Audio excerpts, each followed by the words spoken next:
오늘 우리에게 주신 말씀 함께 합독하시겠습니다. 마태복음 5장 9절입니다. 화평하게 하는 자는 복이 있나니 그들이 하나님의 아들이라 일컬음을 받을 것이며 아멘. 자, 오늘 우리가 살펴볼 말씀은 팔복의 7번째 순서로서 화평하게 하는 자가 받는 복인데, 우리말 화평하게 하는 자로 번역된 헬라어는요 에이레노 포이오라는 단어인데, 이 단어는 평화, 완전함, 조화, 충만함이라는 뜻을 가진 에이레네와 만들다, 행하다라는 뜻을 가진 헬라어 동사 포이에오가 합쳐진 단어입니다. 따라서 화평하게 하는 자의 원뜻은 화평을 만들기 위하여 적극적으로 노력하는 사람을 의미하게 되고, 이러한 의미를 충분히 이제 현대인의 성경 버전에서는 살려서 이렇게 의역을 합니다. 한번 보세요. 화평을 이루는 사람들은 행복하다. 그들은 하나님의 아들이라 불릴 것이다. 이처럼 화평하게 하는 자란 누군가와의 평화와 조화로움을 입으로만 외치는 사람이 아니라 삶 속에서 적극적으로 실천하고 만들어내는 피스메이커를 의미합니다. 그런데 이런 적극적인 화평의 실천에 대한 이야기는 제가 잠시 뒤로 미뤄놓고, 먼저 우리가 주목해 볼 것이 두 가지가 있는데, 첫째는 화평하게 하는 자가 받는 복입니다. 어떤 복을 받는가? 본문 말씀 다시 잘 보세요. 화평하게 하는 자는 복이 있나니, 다음에 예수님이 어떤 복을 약속하냐면 그들이 하나님의 아들이라 일컬음을 받을 것이라 해서, 하나님의 아들됨, 하나님의 아들이 될 것이다가 아니라 하나님의 아들이라 불리는 복을 약속합니다. 자, 여기서 아들이란 곧 자녀를 뜻하기 때문에 제가 이후에는 여기 딸들이 많이 계시니까 하나님의 아들을 하나님의 자녀라고 바꿔서 말씀을 드리겠습니다.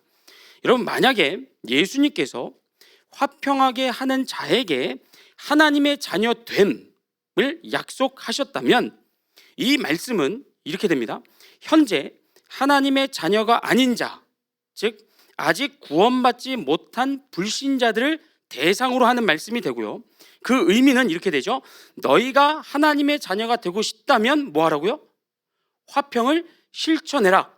다시 말해, 화평에 대한 복으로 하나님의 자녀 되는 것이 주어진다면 화평의 실천은 뭐가 되는 겁니까? 구원의 조건이 되는 겁니다. 그래서 결과적으로는 구원받는 데 있어서 예수님의 도우심이나 하나님의 은혜는 필요 없게 되는 거죠. 왜요? 화평을 실천함으로 하나님의 자녀가 될 수 있다면 말입니다. 하지만 우리가 말씀에서 확인했듯이 예수님은 화평하게 하는 자에게 하나님의 자녀됨이 아니라 하나님의 자녀라 일컬음을 받는 복을 약속하십니다. 때문에 이 복이 주어지는 대상, 이 복이 약속된 대상은 아직 구원받지 못한 불신자가 아니라 누가 되는 겁니까? 이미 구원을 받아서 하나님의 자녀가 된 성도가 되는 겁니다. 자신의 어떤 노력과 공로가 아니라 오직 하나님의 은혜와 예수님의 희생 덕분에 구원을 받은 자, 그게 누굽니까? 우리죠. 우리 성도들을 이야기하는 겁니다. 이해되시는 거죠? 네. 자, 성도된 우리에게 있어서 그래서 화평의 실천이라는 것은 뭐가 되는 거냐면 진짜 하나님의 자녀가 맞다고 인정받는 지름길이 되는 겁니다. 제가 지금 말씀드린 내용을 다시 한번 정리를 해드릴게요. 보세요. 화평하게 하는 자에게 약속된 복은 하나님의 자녀 되는 게 아니라고 했습니다. 그렇게 본문 말씀은 구원의 조건으로서 화평의 실천을 이야기하는 게 아니기 때문에 지금 예수님이 말씀하시는 화평하게 하는 자란 불신자가 아니라 이미 구원을 받은 성도를 대상으로 하고 있고, 구원받은 성도가 화평을 실천함으로 받게 되는 복은 뭐라고요? 언제 어디서든 누구 앞에서든 당신은 진짜 하나님의 자녀가 맞다 라고 하는 인정, 이것이 화평하는 자에게 약속된 복이라는 겁니다. 이게 우리가 첫 번째 생각해 볼 거고요. 두 번째로 생각해 볼 건 뭐냐면, 그럼 누가 구원받은 성도들을 하나님의 자녀라고 불러주고 인정하느냐입니다. 누가? 대체 누가 구원받은 성도들의 화평하는 삶을 보고 그들을 하나님의 자녀라고 인정하는가? 그건요, 이 세상과 불신자들입니다.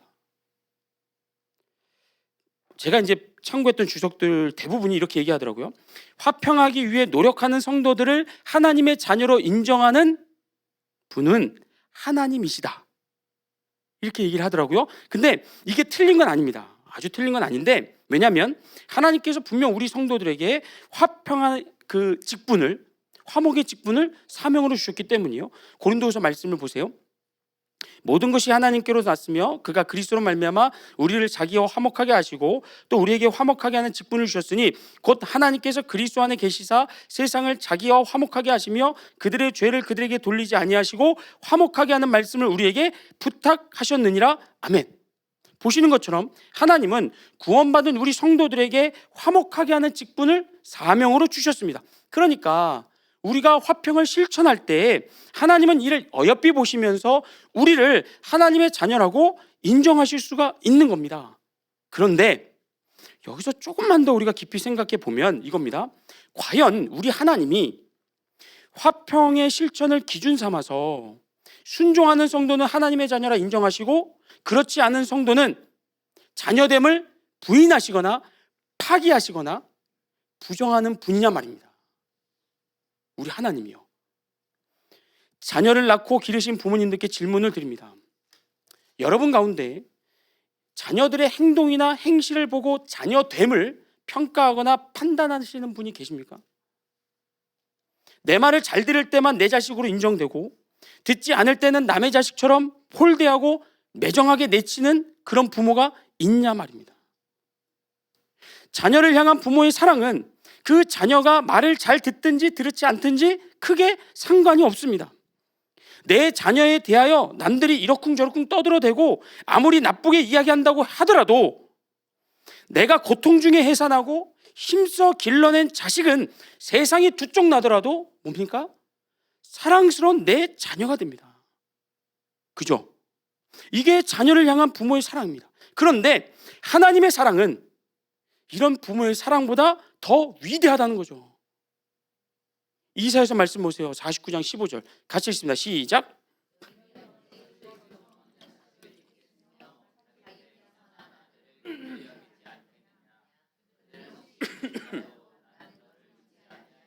아멘. 지금 하나님이 직접 말씀하시는 겁니다. 우리를 향한 하나님의 사랑은 어떻다고요? 육적인 부모와 겨우 비등비등하거나 혹은 그것보다 못하가가 아니라 그 이상, 그것을 뛰어넘는 위대한 사랑이라는 겁니다. 때문에 우리를 향한 하나님의 사랑은 우리의 어떤 행동이나 행위를 초월합니다. 그러니 하나님은 화평의 실천 유무를 놓고 자녀된 우리를 판단하시지 않는다는 겁니다.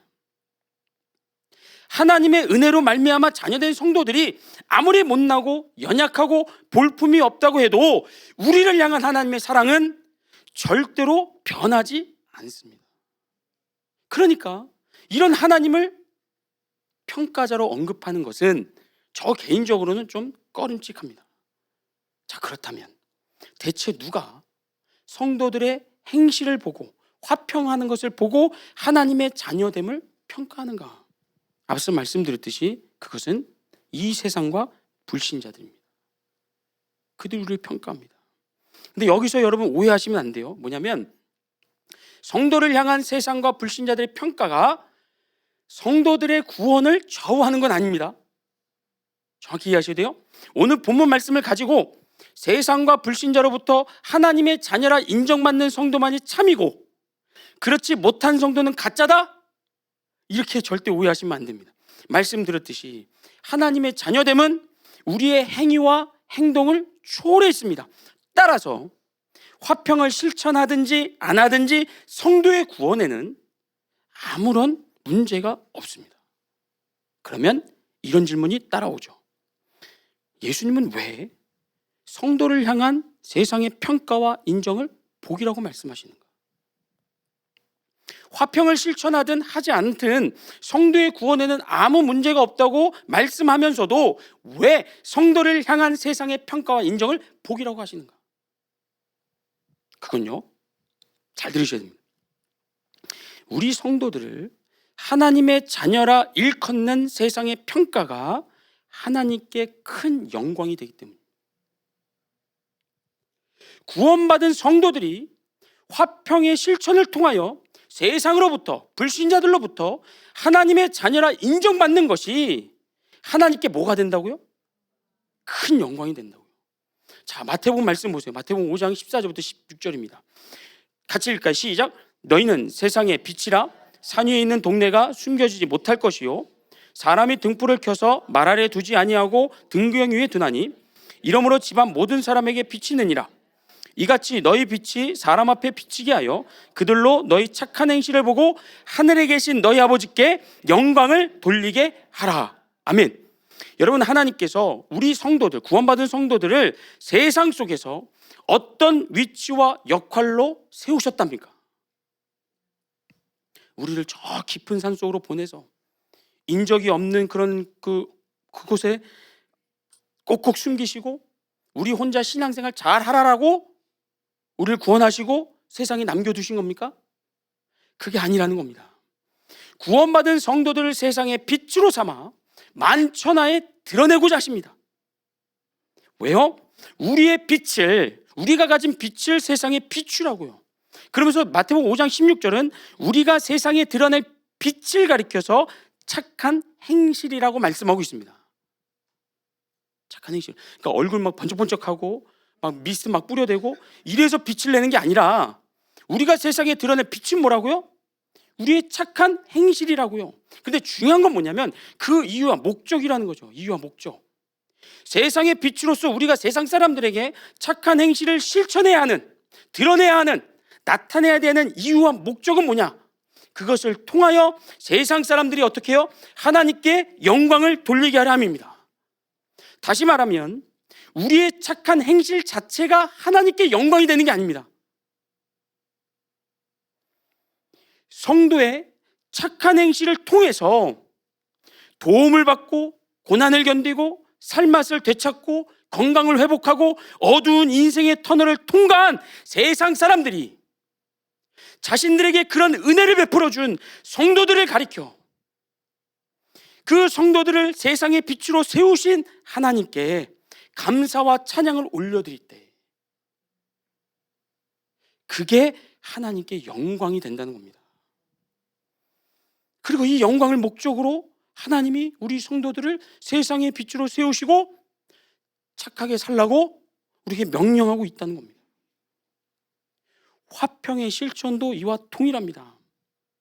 성도들의 화평하는 삶이 그것 자체로, 그것만으로 하나님께 영광이 아니라 세상에 들어가서 세상 사람들과 화평하기 위하여 우리 성도들이 억울한 일을 당하더라도 용서하고 손해를 입더라도 참고 인내하고 품어주고 이해하고 관용하면서 어떻게 해서든지 믿지 않는 불신자들과 화평하기 위하여 애쓰는 모습을 통해 세상으로부터 인정받는 것, 당신은 진실로 하나님의 자녀가 맞습니다. 당신을 보니까 당신이 믿는 하나님, 당신을 세상의 빛으로 세우신 하나님이 어떤 분이신지 알겠습니다. 그분이 얼마나 은혜로우시고 자비로우시고 인자하심이 풍성하시고 오래 참으시는지 당신을 보니까 하나님이 어떤 분이신지 알겠습니다 라는 성도를 향한 세상의 평가와 인정이 하나님께 영광이 된다는 겁니다. 그런데 문제는 이거죠. 성도에게 요구되는 화평의 방법과 대상이 간단하지가 않다는 겁니다. 말로 이렇게 몇 마디 해서 될 게 아닙니다. 로마서 12장 18절 보세요. 같이 읽습니다. 시작. 아멘. 여러분, 모든 사람과 화목하라고 하는데 이 모든 사람 안에 누구도 포함될까요? 그죠? 나를 미워하는 원수들, 나를 이기려고 노려보는 경쟁자들, 도무지 나와는 코드가 맞지 않아서 같이 있는 것만으로도 불편한 사람들이 모두가 다 이 화평의 대상 안에 포함이 된다는 겁니다. 그들을 잘라내고 밀어내고 멀리하고 피하라는 게 아니라 그들과 화목하라고요. 그들과. 근데 예수님은요, 여기에 한 수를 더 뜨십니다. 이런 악인들과 화평을 이루는 방법으로 이렇게 말씀하십니다. 마태복음 5장 39절 44절이. 이런 이 말씀을 그냥 읽으시면 안 됩니다. 두렵고 떨리는 마음으로 읽으셔야 돼요. 보세요. 나는 너에게 이르노니 악한 자를 대적하지 말라. 누구든지 내 오른편 뺨을 치거든 왼편도 돌려대며. 벌써 여기서 막히죠. 누가 내 오른편 뺨을 때리면 어떻게 합니까? 바로 나가야 되잖아요. 그죠? 맞기 전에 나가야 되잖아요. 그죠? 내가 먼저 해야 되잖아요. 맞으면 지는 거니까. 또 너를 고발하여 속옷을 가지고자 하는 자에게 겉옷까지도 가지게 하며, 또 누구든지 너를 억지로 오리를 가게 하거든 그 사람과 심리를 동행하고, 내게 구하는 자에게 주며 내게 꾸꾸자 하는 자에게 거절하지 말라. 또 내 이웃을 사랑하고 내 원수를 미워하라 하였다는 것을 너희가 들었으나 나는 너희에게 이르노니 너희 원수를 사랑하며 너희를 박해하는 자를 위하여 기도하라. 아멘. 오른편 뺨을 때린 것도 모자라서 왼편도 치료하고 거짓 고발로 내 소유를 빼앗고 갚지 않을 생각으로 돈을 꾸는 악한 자를 어떻게 하라고요? 어떻게 하라고요? 그와 다투거나 싸우지 말랍니다. 이것도 억울하고 분통 터지는 일인데 예수님은 그런 악한 자와 대적하지 않을 뿐만 아니라 그런 원수들을 어떻게 하라고요? 사랑하랍니다. 사랑하래요. 우리에게 손해를 끼치고 우리의 몸을 상하게 하고 우리의 마음을 갈기갈기 찢어놓는 그 원수를 위해서 어떻게 하라고요? 기도하랍니다. 저주하지 말래요. 여러분, 상식적으로 이런 용서와 인내가 가능할까요? 불가능합니다. 세상의 상식으로는 절대로 불가능합니다. 그러나 하나님의 말씀에 순종할 때 가능성이 있습니다. 성령 충만한 자가 가지는 성령의 열매가 우리 안에 맺혀질 때 할 수 있습니다. 갈라디아서 5장 22절부터 23절입니다. 우리가 잘 아는 성령의 9가지 열매인데요. 오직 성령의 열매는 사랑과 희락과 화평과 오래 참음과 자비와 양성과 충성과 온유와 절제니 이 같은 것을 금지할 법이 없느니라. 여러분, 이 성령의 열매들을 보시면서요, 우리가 기억해야 될 게 있습니다. 뭐냐면 성령의 열매들이 따로따로 분리되어 있지 않다는 겁니다. 따로따로. 사랑 따로, 희락 따로, 화평 따로가 아니라 성령의 열매로서 사랑 안에 뭐가 들어있다고요? 희락, 화평, 오래 참음, 나머지 8가지 성품이 다 들어있는 겁니다. 화평도 마찬가지예요. 화평 따로, 인내 따로가 아니라 화평 안에 사랑을 비롯한 나머지 8가지 성품들이, 성령의 열매들이 다 들어있는 겁니다. 그래서 성령의 열매는 따로따로 분리되지 않고 하나로 통합되어 있기 때문에 9가지 열매를 나열하지만 어떻게 취급합니까? 수를 복수가 아니라 단수로 취급하는 겁니다. 성령의 열매들은 하지 않고 성령의 열매는 하고 사랑, 희락, 화평, 오래 참음이 쭉 나열되는 겁니다. 왜요? 그 열매 하나 안에 다 들어있으니까요. 다 8가지가. 이거 기억하셔야 되고요. 또 하나 기억하고 뭐냐면 이 성령의 열매를 금지할 법이 세상에 없다고요. 다시 말해서 성령의 열매를 제한한다거나 성령의 열매가 품지 못할 원수는 세상에 없다는 겁니다. 믿으십니까? 안 믿기시죠? 왜요? 안 해봤으니까요. 경험 못했기 때문에 그렇습니다. 이 같은 것을 금지할 법이 없다고 성경은 말씀하는데 우리는 어떻게 합니까? 우리 스스로가 법이 돼서 제한하잖아요. 저 사람 사랑하면 안 돼. 어떻게 참어? 어떻게 용서해? 내가 당한 게 얼만데. 하나님도 저런 사람 구원하면 안 돼. 할 수 있습니다. 세상의 상식, 세상의 법, 세상의 윤리와 도덕으로는 절대 성경이 요구하는 화평을 실천할 수 없습니다. 그러나 하나님 말씀에 순종하여 우리가 성령 충만해져서 우리 안에 성령의 열매들이 주렁주렁 맺혀지면 이건 막을 세상의 길이 없습니다. 그럼 이게 그 다음에 이어지는 건 이거죠. 어떻게 성령의 열매를 주렁주렁 맺을 수 있는가? 어떻게 세상이 감당하지 못하는 사랑을, 세상 사람들이 깜짝 놀랄 만한 화평을, 세상 사람들이 이해 못할 인내를 가질 수 있는가? 성령 충만함이 그 비결인 것을 우리는 다 알고 있습니다. 그리고 성령 충만하기 위하여 1순위는 기도입니다. 기도.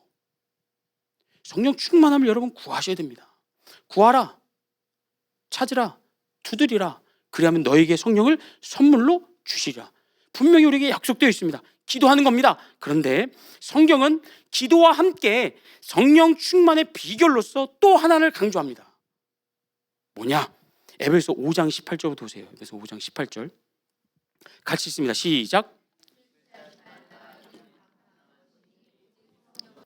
찬송과 신령한 노래들로 서로 화답하며 너희의 마음으로 주께 노래하며 찬송하며 범사의 우리 주 예수 그리스도의 이름으로 항상 아버지 하나님께 감사하며 그리스도를 경외함으로 피차 복종하라. 아멘. 오직 성령으로 충만함을 받으라 라고 한 다음에 성령의 충만함을 받을 수 있는 방법으로 뭘 제시합니까? 성경이요. 뭐 하라고 그래요? 시와 찬송과 신령한 노래들로 서로 화답하랍니다. 모이면 남 씹지 말라는 거예요. 누구 비난하고 비판하고 욕하고 왜 저런 사람이 우리 교회에 있어가지고 물을 흐려내고 제발 저 사람만 없으면 좋겠는데, 죄송한 얘기지만 예전에 제가 그런 들은 얘기 있습니다. 모이기만 하면 남을 비판하고 판단해서 그 모임에 가기 싫다고 하는 분이 있었어요. 제가 그랬죠. 안 가시면 되잖아요. 뭐라고 그럴게요? 안 가면 자기가 씹히기 때문에 겁나서 못 빠진다고요. 시와 찬송과 신령한 노래들로 서로 화답하며 너의 마음으로 주께 노래하고 찬송하며, 속회로 모였을 때, 성교회로 모였을 때, 335 모였을 때 뭐 하라고요? 찬양하고 감사하고 기뻐하고 격려하고 위로하고 칭찬하고, 로또 당첨됐다 그러면 축하해주고 연합하는 거, 하나 되는 거. 더 나아가서 21절에 뭐라 그럽니까? 그리스도를 경외함으로 피차 어떻게 하라고요? 복종하랍니다. 복종하래요. 내가 주인이 되려 하지 말고 내 옆에 있는 사람이 주인이 되도록 주인처럼 받들라는 겁니다. 인정하는 거고 높이라는 겁니다. 이 같은 성도의 아름다운 교제와 어울림과 연합을 통하여 우리는 뭐 할 수 있다고요? 성령으로 충만해질 수 있습니다. 그러니 기도는 많이 하는데 남을 비판하는 거, 그건 맞지 않습니다. 기도는 누구보다도 잘하는데 다른 사람을 욕하고 분열을 일으키고 다투고 같이 갈 수 없습니다.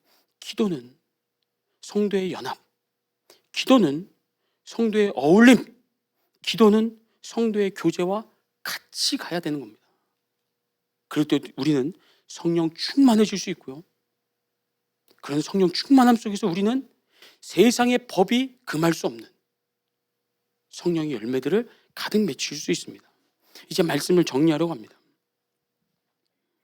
성경이 말씀하고 있는 화평이란 세상의 상식을 뛰어넘는 화평입니다. 모든 사람과 화목할 수 있는 능력입니다.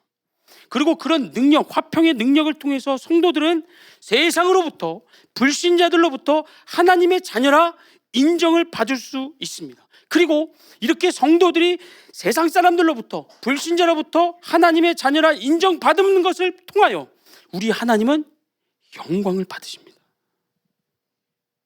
영광을 받으실 뿐만 아니라 물이 바다를 덮은 같이 우리 하나님이 어떤 분이신가가 온 천하에 전파되고 드러날 수 있습니다.